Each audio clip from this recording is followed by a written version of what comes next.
Okay, so just a bit ago, I released a video where I did a soul reading on Tyler Robinson. I'm going to be honest because it was the most intense, most challenging video that I think I've ever done to date. So today, I'm actually going to be telling you what happened that was so unusual while I was recording it because it was obvious that there were some energies that were trying to interfere. Now, in the original video, these scenes were clipped out, so the video could be seamless for you, but I do regret that. So I wanted to come back and be really honest and tell you what happened while I was recording that video, because the experience itself taught me something really important about this work and about what it means to read souls connected to real trauma and violence. My name is Sarah, and I'm a medical intuitive, and I read souls to get the deeper information beyond the surface. So, I'm going to share what I experienced, what it meant, and why I think it matters, especially for anyone doing this deeper intuitive work. Now, when I sat down to do this soul reading, I knew it was going to be heavy. I have read many souls, but there was something about this particular situation, the violence, the victims, the real pain involved, and all of the pieces that just aren't adding up. I could feel all of that even before I started. And even then, things started to happen. So, first, before I even turned on my video, I always just get into the energy of the person that I'm reading. So beside my desk was my child's tooth. A couple days ago, he actually lost his front top center tooth. And he's really excited about it. And he put it on my desk, and I just hadn't put it away yet. But when I was connecting to this person's soul, this tooth, I'm not kidding at all. This tooth jumped about 8 inches in the air and just split open, split in part. Does that happen? Like, does this happen? Now, here's the photo. I wish I had a video. If I had surveillance, you would have seen it. In that moment, it had me very aware that I was in the presence of other energies. Now, this video actually took 6 takes because I had several interferences. There was obstruction at an entire new level that I had worked with before, and it kept taking me out of my channel. And beyond that, my physical body and my energy were completely drained afterwards, which never happens when I do this work. So the next unusual thing that occurred was about halfway through recording. The video just shut off. I was recording on Zoom as usual, and I had a strong connection because I checked immediately after. But the energy I felt the moment it happened, I knew it was not technical. When I went back to check the recording the very next day, I expected to see that the video stopped at that exact moment. But to my surprise, when I was going through the recording continued, even though the audio and visual part completely shut off. So, this again shows me that there was nothing wrong with the connection. Take a look here for yourself. Reading the internal voices and stories, I see that.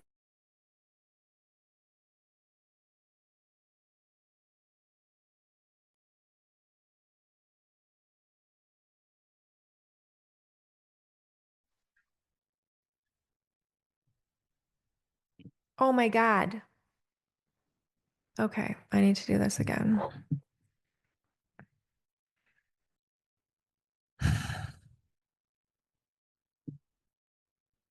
Holy moly.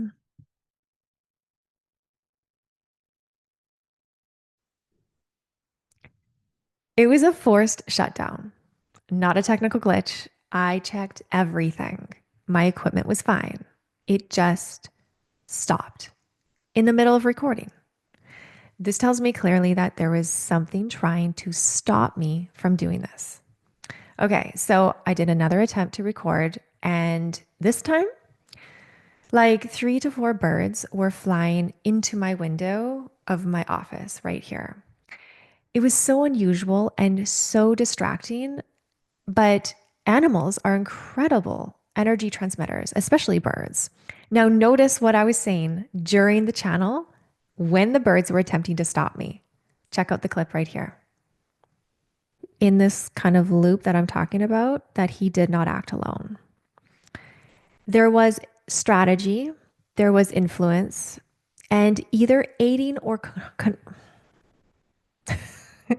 like birds literally flying around my window.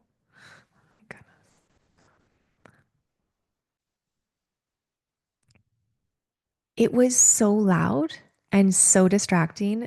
Like their feet were literally scraping my window and just like banging into the window. You couldn't hear it because my mic filters out the background noise. But if, again, if I had surveillance in my office, you would have seen some crazy stuff. Now, I'm someone who pays attention to signs and energy. I felt those interferences. I knew something bigger was happening. The energy around this work was significant. And here's what I want to be honest about. I minimized it. I felt it, I acknowledged it, and then I just kept pushing it away. I kept recording, I kept going until I had a clean take with no interruptions because I really felt the importance of getting this through. And it was really tough. So I think too, what this taught me looking back is I'm sitting with some important questions. Number one is, what does it mean when you feel such resistance and interference while doing this kind of work? So I know my answer, but I'd love to hear yours. Put it below in the comments. The other question that I have had was this resistance protecting me, protecting the person that I was reading, protecting the listeners who will receive this information, or something bigger?